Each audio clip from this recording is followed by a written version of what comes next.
Hello my friends and welcome back. In this video I am going to show you how to draw an eye. I'm using charcoal, although you can follow the same technique in regular pencil or pastels. I begin by carefully picking up my materials and setting them aside. Then I sharpen all my pencils using a nitram sanding bar like the one you're seeing right now. I'm using 2 soft charcoal pencils and 1 hard pencils to draw. A fine soft charcoal stick, very important that it's soft, because if it's not soft then it will scratch the paper. And a pan pastel to tone the paper. You can also use charcoal powder, but I like pan pastel better because it's softer.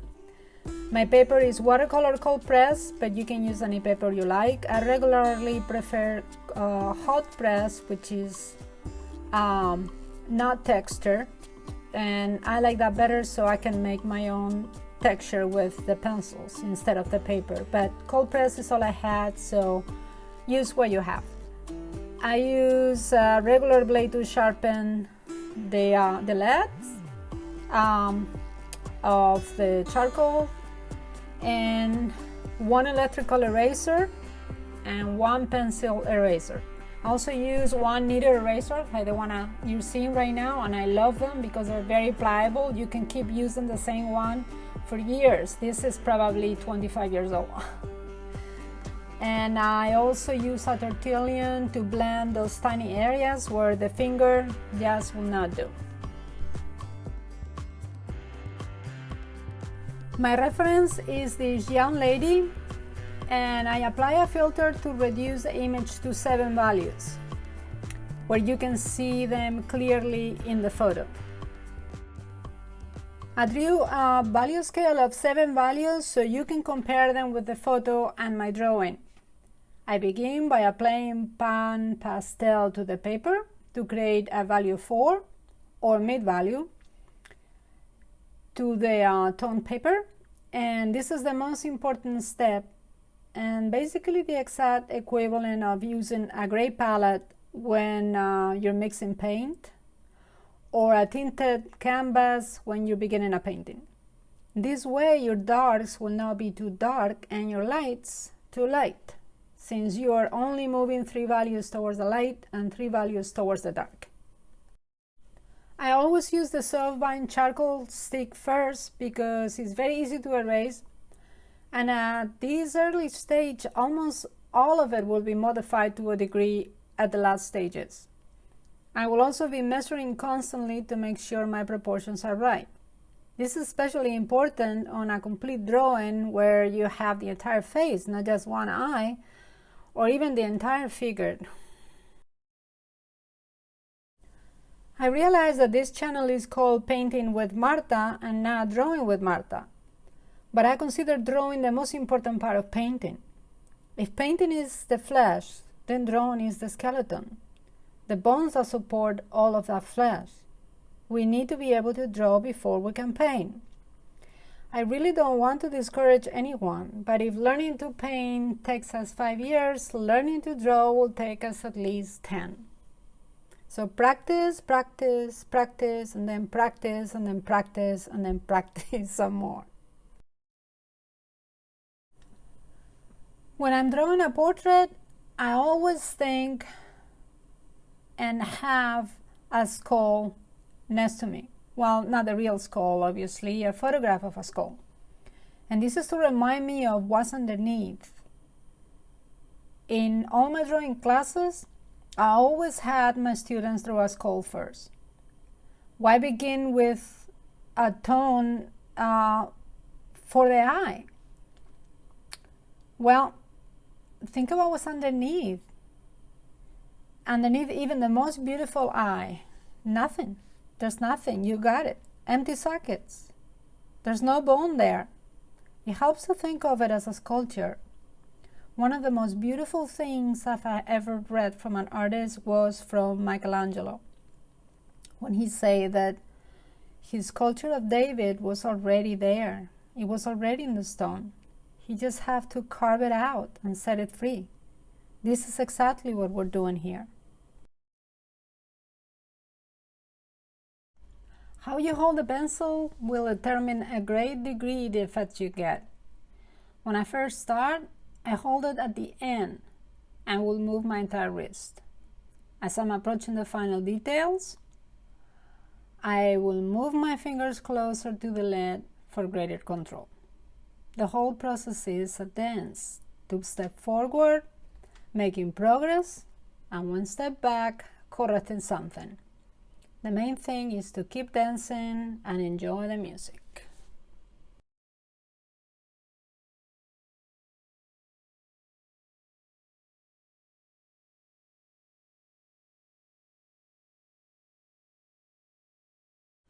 I like to draw in little strokes or bursts, not heavy or long lines, since it's important to give an organic feel. Also, dark and strong marks are impossible to erase. So you want to reserve those for when you know exactly what you're doing and where you're going.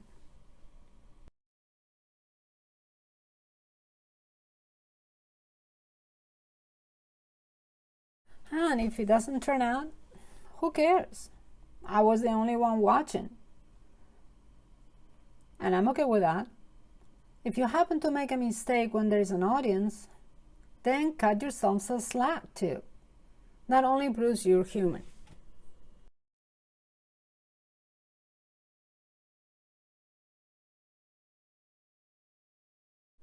The funnest part for me is always adding the highlights. And for an eye, the lightest value will be the highlight above the pupil. I use the pencil and electric eraser for that.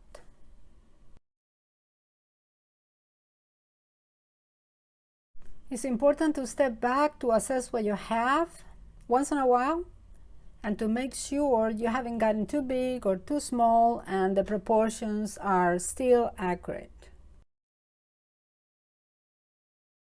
This eye is starting to take shape and is becoming more three-dimensional. This is always a goal to move from 1 dimension to 3 dimensions.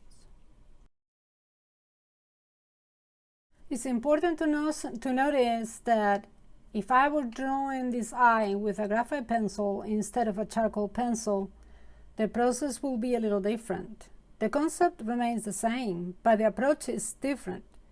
Graphite is very difficult to erase and is very waxy, and the values can only be darkened by layers, much like working with watercolors.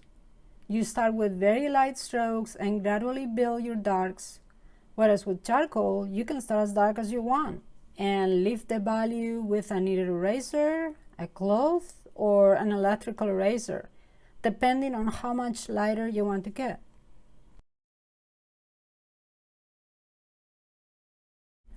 At this stage, I bring out my hard charcoal pencil. The hard ones are the best for crisp lines and finest details. This brand is Generals. The softest ones I was using before are Primo.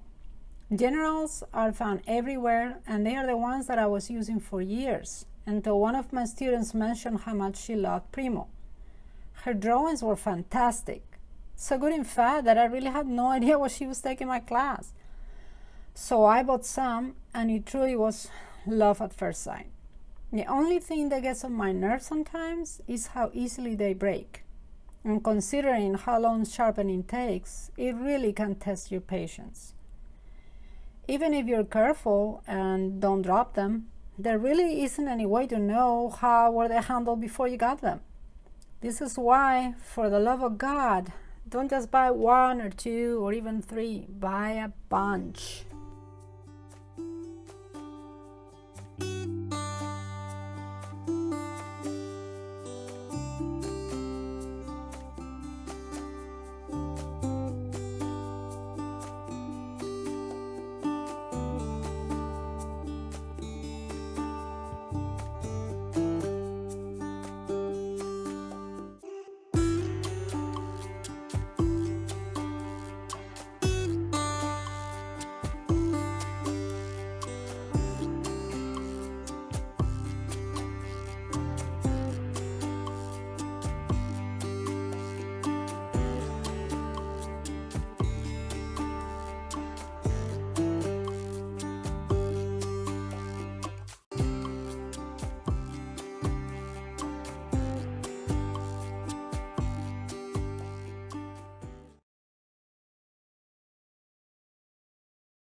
Softening with the tortillion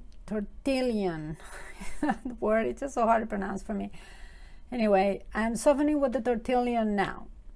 One must be very careful with this tool, so much so that it should come with a caution warning. Overuse will kill your drawing. Repeat with me. Overuse will kill your drawings. Tortillion is to drawing what the fan brush is to painting. We're getting very close to finished design now. I would love to hear your feedback, because it's only through feedback that I know what I'm doing.